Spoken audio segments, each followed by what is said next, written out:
सामने आपको नजर आ रहे होंगे लालू प्रसाद। लालू प्रसाद उसी जातीय समीकरण को गढ़ रहे हैं। मुख्यमंत्री के रूप में बार बार ये दिखाया जा रहा हो कि तेजस्वी यादव आगे हैं, अमन चैन के कारण हो, रोड में निकलने के कारण हो, बिहार में लॉ एंड ऑर्डर के कारण हो, इन सभी बातों को लेकर के नीतीश कुमार को भी ये वोट। नोरमा ग्रुप, जो सोचता है वो करता है, आपके अपने सपनों का आशियाना।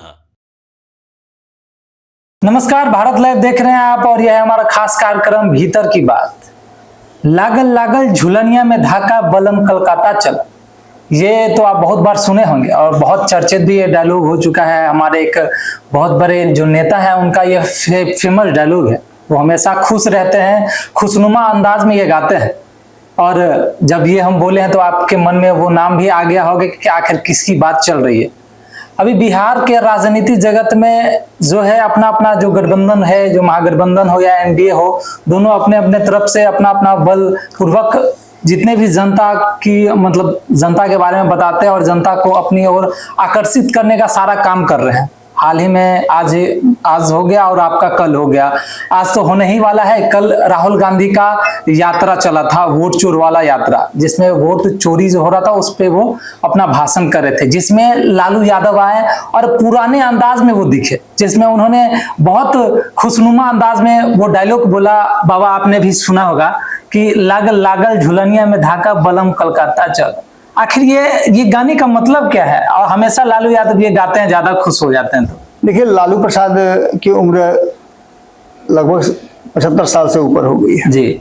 और आप समझ सकते हैं कि देश की आज़ादी 79 साल की हुई जी।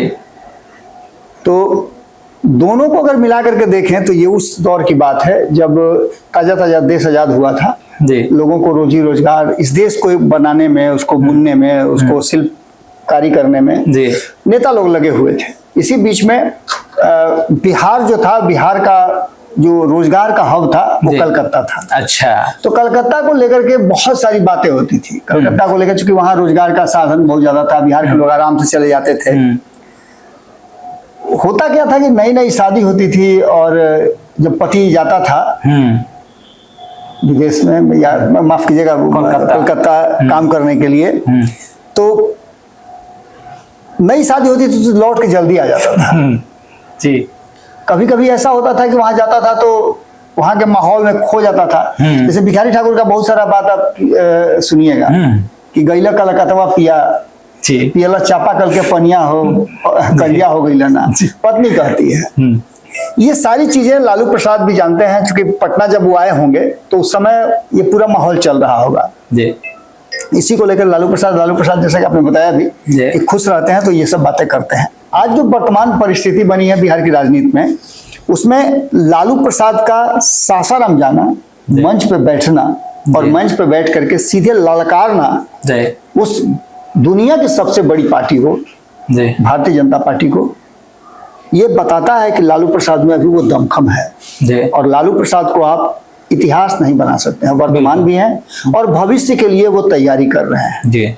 शुरुआत हम यहीं से करते हैं कि भले ही राहुल गांधी को लीड दे दिया गया हो, बिहार में आकर के राहुल गांधी भले ही वोट अधिकार की बात कर रहे हो, वोटरों के लिए बात कर रहे हो, ये सारा मामला एसआईआर पर था, लेकिन एसआईआर एक मुद्दा बन करके इस बार के चुनाव में बहुत अहम होने वाला है। पहली तो बात ये हो गई, और दूसरी बात ये हुई कि तेजस्वी यादव को मुख्यमंत्री बनाने के लिए हर हाल में लालू प्रसाद देख रहे हैं कि कांटे की टक्कर है, थोड़ा सा अगर वो दम लगा देंगे ना तो इस बार पार हो जाएंगे और कुर्सी पर तेजस्वी को बैठा देंगे, क्योंकि पिछली बार मात्र 12,000 वोटों से पिछड़ गए थे। तो इसको लेकर के जो लालू प्रसाद प्रयास कर रहे हैं उसमें उनका ये शगुफा था, ये उनका गाना था। और उन्होंने पहले तो यही कहा कि अब की धक्का में फिर भाजपा को बाहर कर देना है, बिहार से रगड़ देना है, खदेड़ देना है। और लालू का ये अंदाज आपने देखा भी होगा कि ताली कितनी बजी, ये अंदाजा आप लगा सकते हैं। लालू का ये अंदाज है। लालू इस मस्खरेपन में कह लीजिए या हल्की तरह की बातों को करके बड़ी बड़ी राजनीतिक जो गेम है वो जीतने के बाद आदि रहे हैं। ये लालू स्टाइल है और लालू स्टाइल का मैं भी बड़ा प्रशंसक हूँ। बिल्कुल, बहुत प्रशंसक। बिल्कुल जी। तो क्या ये सबसे पहला बात तो लालू यादव का मुख्य मकसद क्या है बाबा, जैसे अभी देखने को मिला है? देखिए, लालू प्रसाद का मुख्य मकसद तो आप समझ ही सकते हैं। 15 साल खुद रहे वो, पत्नी को रखा। जब 2005 से उनके हाथ से सत्ता निकली, उसके बाद से वो सत्ता पर आने के लिए प्रयास करते रहे। एक बार फिर मौका उनको मिला था 2015 में।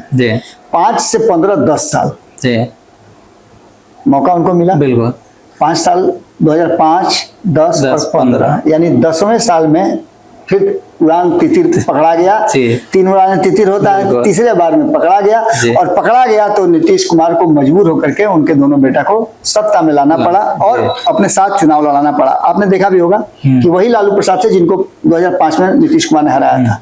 फिर मौका आया, बीच में एक गैप मिला जहां नीतीश कुमार भाजपा से डर करके या परेशान होकर के या भाजपा को सबक सिखाने के लिए फिर 17 महीना के लिए आए। तो 2 बार ऐसा मौका मिला है इस 20 सालों में। और तीसरी बार 2025 में लालू प्रसाद को ऐसा लगता है कि 10 साल के बाद बदलता है। तो एक 10 साल के बाद तो बदला 2015 में, फिर 10 साल हो गया, फिर कहीं दशा बदले। और इसके फिराक में वो जोर लगा रहे हैं, जैसे कि मैंने बताया भी कि तेजस्वी यादव को मुख्यमंत्री बनाने के लिए लालू प्रसाद ने खुद अपने हाथ में कमान थामा है। राहुल गांधी तक को वो अपना नेता मानने के लिए तैयार हो गए। दैट मीन्स कि मकसद उनका सिर्फ एक ही है और वो है तेजस्वी यादव को बिहार का मुख्यमंत्री बनाना। तो क्या बीजेपी, मतलब बीजेपी सच में लालू यादव के निशाने पर है क्या? और दूसरा कौन होगा? नीतीश कुमार तो यदा कदा घूम फिर करके लौट जाते हैं लेकिन अगर लड़ाई किसी से है तो सीधे नजर आ रहा है कि बीजेपी है। भारतीय जनता पार्टी के विरुद्ध में जब 1990 की बात करें तो 1990 में कांग्रेस को सत्ता से बेदखल करने के लिए लालू प्रसाद ने भाजपा का भी साथ लिया था। लेकिन भाजपा के हिंदुत्व वाले एजेंडे, राम मंदिर को लेकर के, धारा 370 को लेकर के, और चूंकि लालू प्रसाद का बेस वोट बैंक मुस्लिम और यादव था तो उन मुस्लिमों को अपने तरफ बनाए रखने के लिए उन्होंने भारतीय जनता पार्टी से बराबर दूरी बना करके रखी। हालांकि चर्चा चलती है कि 2017 में एक बार उन्होंने कोशिश किया था जब नीतीश कुमार नाराज हो गए थे और एनडीए की तरफ स्विच करना चाहते थे, तो लालू प्रसाद उनसे पहले चाहते थे कि भाजपा के साथ हम चल जाए। नीतीश का पूरा कहानी खत्म कर दें। लेकिन कुछ हुआ होगा या हो सकता है कि ये भ्रामक खबर भी होगी। बहुत सारी बातें चलती हैं। ऐसी में आप सीधी सी बात समझ लीजिए कि टारगेट पर निश्चित रूप से भाजपा ही होनी चाहिए, क्योंकि बिहार की सत्ता पर अगर आपको आना है तो आपको केंद्र में राहुल गांधी को ये बताना होगा कि राहुल गांधी जी आप वहां प्रधानमंत्री बनिएगा, आपके लिए अभी हम बराबर खड़े हैं। यही कारण है कि भारतीय जनता पार्टी चूंकि सत्ता में है तो टारगेट पर होना भी लाजमी है। बिल्कुल यही कारण है। तो ये जिन निकलने का मतलब क्या है बाबा, आपने बताया जिन? देखिए, जब लालू प्रसाद का शासन था 2005 तक, तो जब चुनाव होते थे ना तो लालू प्रसाद से जब भी लोग कोई पूछता था कि हारिएगा जीतिएगा तो वो कहते थे कि देखिएगा बक्सा में से जिन निकलेगा। अच्छा, जब तक बैलेट पेपर से चुनाव होता था तब तक की बात मैं कर रहा हूँ। उसके बाद जब ईवीएम मशीन आया तब भी उन्होंने कहा कि जिन निकलेगा, और वास्तव में ऐसा होता भी था। वो बोलते थे हो जाता था। होता ही था। आप देखिए, चूंकि उनका बेस जो वोट बैंक है वो उनका उतना प्रतिशत था। सामाजिक न्याय की बात करके, अलग अलग लोगों को ये बता करके कि सवर्ण आप पर अधिकार जमाते हैं, आप अधिक संख्या में है तो आप उनका दास्ता क्यों स्वीकार करते हैं, क्यों उनको आगे बढ़ाते हैं, आप अपने सत्ता में आइए, लालू प्रसाद हम हैं, हम देखिए आ गए, नीतीश कुमार आ सकते हैं तो आप भी आ सकते हैं। ये अपने समाज के लोगों को, पिछड़ा, अति पिछड़ा और दलित वर्ग के लोगों को उन्होंने एक आवाज दी और वो आवाज धीरे धीरे करके उनके करीब आई।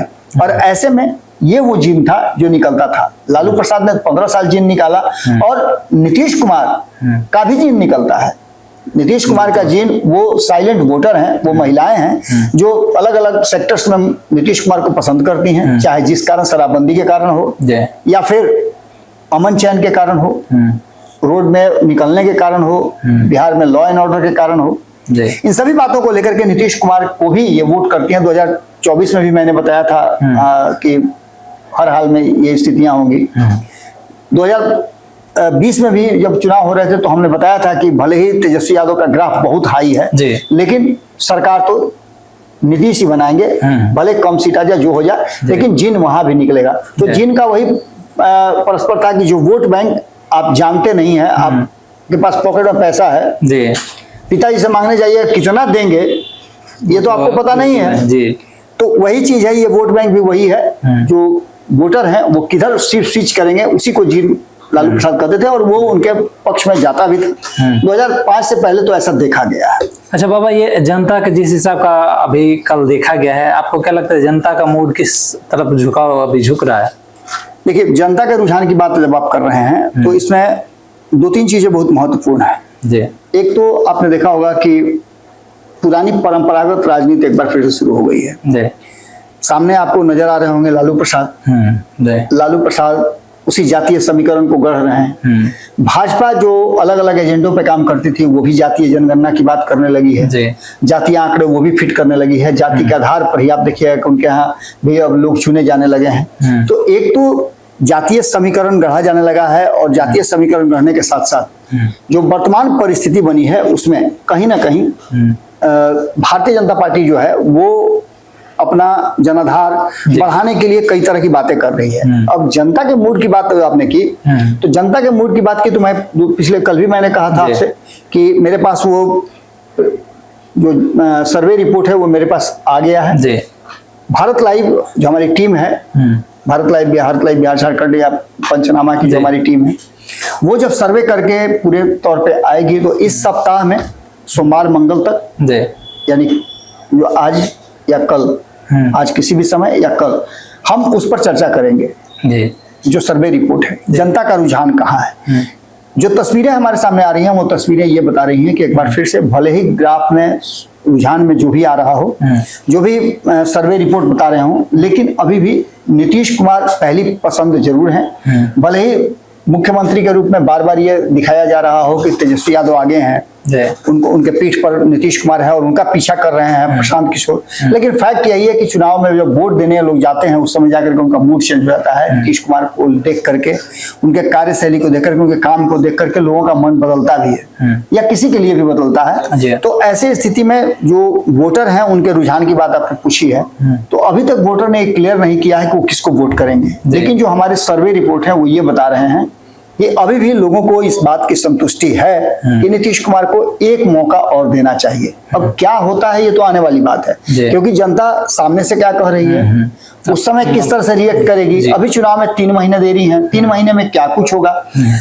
दूसरी चीज कि जिस तरह से ग्राफ बढ़ रहा है राहुल गांधी का, राहुल गांधी को लीड दे दिया गया है राष्ट्रीय जनता दल की तरफ से, तो ये सभी चीजें कुछ असर जरूर करेंगे। और राहुल गांधी जो यात्रा में निकले हैं इन 17 दिनों में क्या करके वो गांधी मैदान में किस तरह से प्रदर्शन करते हैं, क्या रैली में होता है उनके, इस यात्रा के दौरान क्या क्या उनको झेलना पड़ता है, या किस तरह से वो लोगों को समझा पाते हैं। आज की जो हम चर्चा कर रहे हैं उससे पहले ठीक 24 घंटा पहले आपने देखा होगा कि एक रैली हुई है। उस रैली में 22 घंटे जो हुआ उसमें लालू प्रसाद का मंच पर पहुंचना ये बताता है कि कितना एग्रेसिव वो हैं इस बार के चुनाव को लेकर के, कितना अलर्ट है इस चुनाव को लेकर के, फुल्ली एक्टिव दिख रहे हैं। तो ऐसे में जनता का जो रुझान है, जनता का मूड जो है वो बदल भी सकता है। कितना बदलेगा, क्या इस लायक बदल जाएगा कि एनडीए गठबंधन की सरकार को हिला देगा।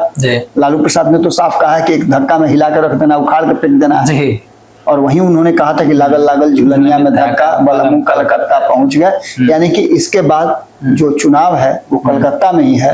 अच्छा। यानी कि यहाँ पटकनी देने के बाद उन्होंने इशारा कर दिया है कि वहां भी देंगे। अच्छा, तो जैसे कि आपने सुना कि बाबा ने बताया कि जो बिहार की राजनीति है अब तो अच्छा देखने को मिलेगा, क्योंकि लालू यादव बहुत दिन से चुप थे, बहुत दूरी बना के रखे थे, लेकिन कल आपने देखा हो कि लालू यादव फ्रंट पे आकर खेल रहे हैं। अब उनकी राजनीति बहुत ही अलग होती है, आप सभी को पता है। आप देखना ये दिलचस्प होगा कि आखिर बिहार की राजनीति किस तरफ मुड़ती है। फिलहाल इस खबर में इतना ही। अगर आप हमारे चैनल पर नए हैं तो हमारे चैनल को लाइक करें, सब्सक्राइब करें। तब तक के लिए धन्यवाद। आपके सपनों को हमने सजाया है, ई होम्स पैनोरामा को हमने बनाया है। ई होम्स मेरा एक सपना था जिसपे मैं पिछले 4 साल से काम कर रहा था। हमने जो बनाया है वो सबने है माना। ई होम्स पैनोरामा में हो आपका भी आशियाना। और फाइनली हमने 2021 में इस प्रोजेक्ट को लॉन्च किया। बहुत लोग अप्रिशिएट कर रहे हैं कि पूर्णिया जैसे शहर में, बिहार के, एक तो बिहार की बात करें उसमें भी पूर्णिया जैसे छोटे जगह में इस तरह का लाइफस्टाइल देना, ये सुन के हम लोगों को बहुत अच्छा लगता है। ई होम्स में हमने कुछ और भी किया है, जैसे हम जिस जगह में रह रहे हैं हमारे फैमिली सिक्योर हो, उनको सिक्योरिटी का ध्यान में रखा है। आपकी सुविधा और सुरक्षा आपके लिए खास है। ये आपका विश्वास है। इसमें आर्टिफिशियल इंटेलिजेंस का 7 लेयर सिक्योरिटी का हमने इस्तेमाल किया है। लस ग्रीन कैंपस को बनाया है। यदि हमारा बाउंड्री वाल है तो वो वर्टिकल गार्डन है। ये जितनी भी फैसिलिटी होता है एक इंटरनेशनल टाउनशिप में ई होम्स है, ये हम लोग विश्वास नहीं कर पा रहे हैं। जो भी हमारे मित्र दोस्त या जो भी हमारे बाहर के बाहर आते हैं तो हम लोग को बहुत अच्छा सुनने को मिलता है और बहुत अच्छा क्रेडिट मिल रहा है। वो सारा हमने सिर्फ एक बिल्डिंग नहीं बनाया, हमें एक बहुत अच्छा लाइफस्टाइल दिया ई होम्स में, और मेरा एक सपना था जिसको मैं आज फुलफिल होते हुए देख पा रहा हूँ। ये आपका आवास है। ई होम्स पैनोरामा में अब आपका निवास है। E homes panorama, luxurious lifestyle redefined. Panorama group, जो सोचता है वो करता है। अगर ये वीडियो पसंद आई और वह बिहार के राजनीति और बिहारियत से सरोकार रखेनी तो सब्सक्राइब बटन दबा के चैनल के सब्सक्राइब कर ली। ओजे एगो घंटी बा, ओकरा बटन दबा देला से कुल सटीक और मारक खबर रुआ मुफ्त में मिल जाई।